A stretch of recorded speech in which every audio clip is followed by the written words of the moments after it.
Nicolas Pouvreau-Monti, directeur de l'Observatoire de l'immigration et de la démographie, est avec nous. Merci beaucoup d'être là. Des campements de migrants dans de nombreuses grandes villes et notamment dans la capitale, malgré la politique de répartition des migrants sur tout le territoire à l'approche des JO. On en parle avec vous. Déjà, quelle est la politique appliquée actuellement ? Quelles sont les règles de cette répartition ? Alors, les règles majeures de cette répartition pour cette population particulière des migrants sans abri en région parisienne, elles ont été fixées il y a à peu près un an maintenant, lorsque le gouvernement a décidé d'ouvrir une dizaine de sas d'accueil temporaires régionaux, un sas par grande région métropolitaine hors Île-de-France, à l'exception des Hauts-de-France et de la Corse. L'idée est de prendre les migrants qui sont notamment dans ces campements en Île-de-France, de les orienter vers ces centres. Et dans ces centres, sur une durée de 3 semaines, on va évaluer leur situation administrative et sociale pour ensuite les orienter vers différents types d'hébergements, les centres d'accueil pour demandeurs d'asile, un hébergement d'urgence généraliste et aussi un certain nombre de migrants qui ensuite repartent dans la nature, pour le dire simplement. Une petite question, pourquoi à l'exception de la Corse et des Hauts-de-France ? Alors il y a plusieurs raisons qui ont été avancées. Pour ce qui est des Hauts-de-France, l'explication officielle a été qu'il y a déjà une forte pression migratoire autour de Calais et de Dunkerque et qu'il y a des phénomènes localement situés. Encore, c'est plus ambigu. Il a été fait mention de spécificités insulaires.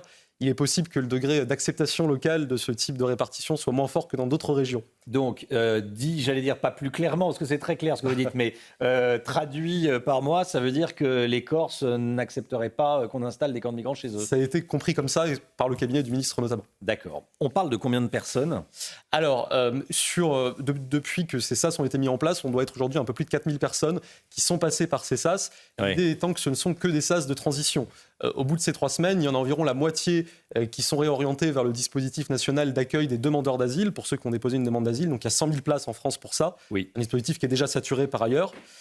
30 à 40% vont vers les hébergements d'urgence généralistes. Ils sont eux aussi saturés, et notamment saturés par l'immigration irrégulière, puisque dans son rapport de début d'année sur la politique de lutte contre l'immigration irrégulière, la Cour des comptes nous disait qu'il y a entre 40 et 60% des places dans les hébergements d'urgence en France qui sont occupés par des immigrés irréguliers. Et enfin, on en a 15% qui quittent ces SAS sans savoir vraiment ce qu'ils vont devenir. Il est probable, c'est ce que disent les administrations et les associations, que beaucoup d'entre eux reviennent en région parisienne, parce que phénomène de diaspora, liens familiaux, parce que aussi un tissu associatif dense dans Paris, un tissu associatif pour qui, parfois, ces camps de migrants sont aussi une aubaine, parce que c'est un enjeu de visibilité politique forte pour eux. Ouais. Ils ont une démarche militante.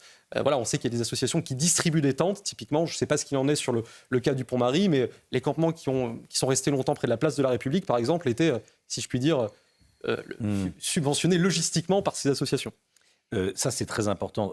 Ces quartiers des grandes villes, certains, en tout cas, ont des allures de bidonville, mais c'est organisé par les associations pro-migrants ? Alors, tout n'est pas organisé, il y a des aspects spontanés. Oui. C'est-à-dire qu'il y a des regroupements de migrants parce qu'il y a déjà des gens sur place, donc phénomène de diaspora, on attire, on va rejoindre les gens avec qui on est arrivé en France.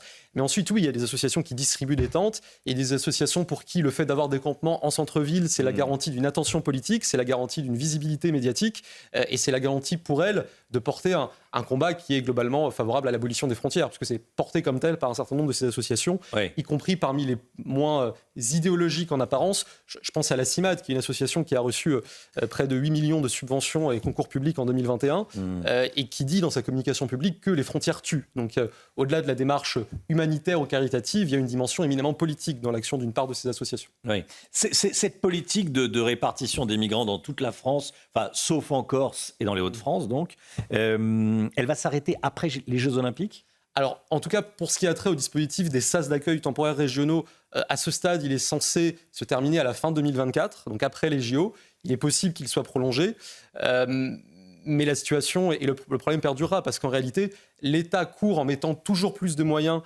pour faire face aux questions posées par une accélération migratoire qui est toujours plus rapide.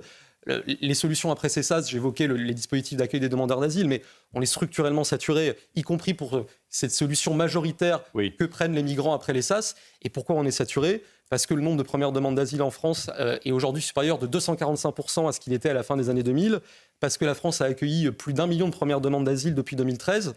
Donc en réalité, on se contente de gérer en aval ce qu'il faudrait gérer en amont, en faisant en sorte de tarir ces flux-là. Et pour ça, il y a différents moyens d'action. Il y a des actions à très court terme, jouer sur l'attractivité sociale, et des actions de plus long terme structurelles, où là, il faudra sans doute réviser un certain nombre de traités sur l'asile, sur la libre circulation en Europe. mais il s'agit d'agir en amont plutôt que de gérer comme on peut des conséquences délétères. Oui. Qu'est-ce que se disent les autorités en envoyant des migrants à travers tout le pays? Ce sont des individus qui, au final, vont s'intégrer, s'installer, commencer à travailler. Qu'est-ce qu'ils ont en tête comme projet? Il y a cette idée d'abord que les capacités d'accueil de la région parisienne sont saturées parce que l'afflux migratoire a tendance à se concentrer sur Paris et l'Île-de-France. Et oui, il y a aussi cette idée que l'intégration pourra se faire plus facilement dans des régions moins concernées. Ça reste à prouver. La trajectoire d'intégration des réfugiés hors Île-de-France, elle n'est pas fondamentalement meilleure. Les difficultés ensuite de placement en rétention administrative et de renvoi de ceux de ces étrangers qui sont en situation irrégulière, qui font l'objet d'une OQTF, ne sont pas forcément meilleures hors d'Île-de-France qu'en Île-de-France. Donc en réalité, on cherche à crever un abcès qui là aussi est un abcès politique, médiatique. Ça se voit des campements dans Paris. On se dit qu'en ouvrant ces sas, parfois dans des toutes petites villes de province, ça se verra moins. Mais diluer le problème, ça ne revient hélas pas à le résoudre. Nicolas Pouvremonti, merci beaucoup d'être venu ce matin nous expliquer tout ça. Directeur de l'Observatoire de l'immigration et de la démographie. Merci à vous.